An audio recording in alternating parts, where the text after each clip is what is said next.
This presentation is on the birth of Israel and its relation to the Cold War.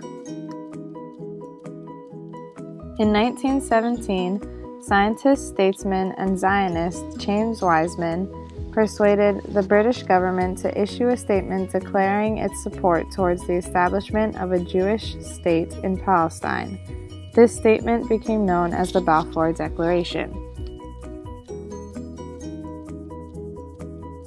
The Balfour Declaration was written by Arthur James Balfour and sent to Lord Rothschild.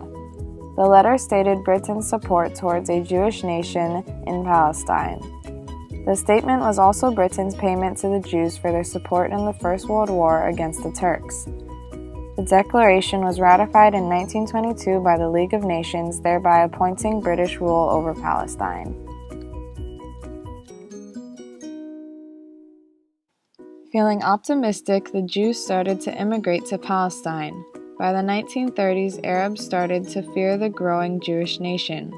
Guerrilla fighting broke out between the Jews and Arabs by 1936. Britain released a white paper in 1939 restricting Jewish immigration to Palestine when they could no longer control the situation. Betrayed, Jews continued their immigration illegally.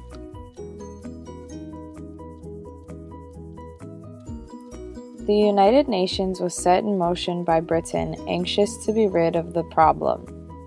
The United Nations General Assembly made a special committee on Palestine, or UNSCOP. This committee recommended the end of British mandate over Palestine. In another UN General Assembly on November 29, 1947, the partition was passed.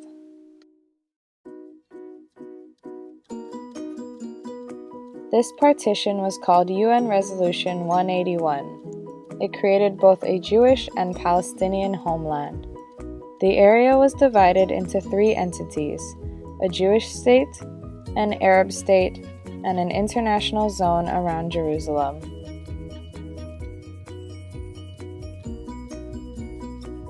On May 14, 1948, the Provisional Government of Israel proclaimed Israel a new state. The same day, President Truman of the United States recognized the provisional government as the authority of the new Jewish state. On May 15th, the Arabs issued their response and invaded Israel, starting the Arab-Israeli War.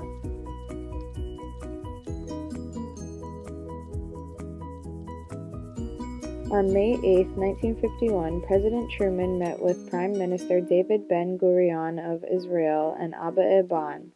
The menorah was a gift of esteem for Truman's recognition of the State of Israel on May 14, 1948.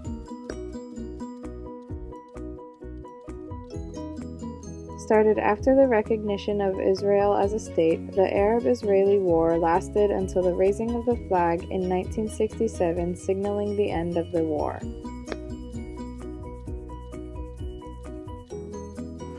Now the question is, how does all of this relate to the Cold War? Some could say that with recognizing Israel as a state, the United States had ulterior motives.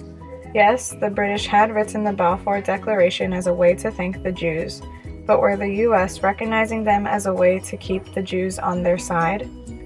One thing the U.S. had hoped for was that the instability of the Middle East would not interfere with the balancing of powers between the United States and the Soviet Union.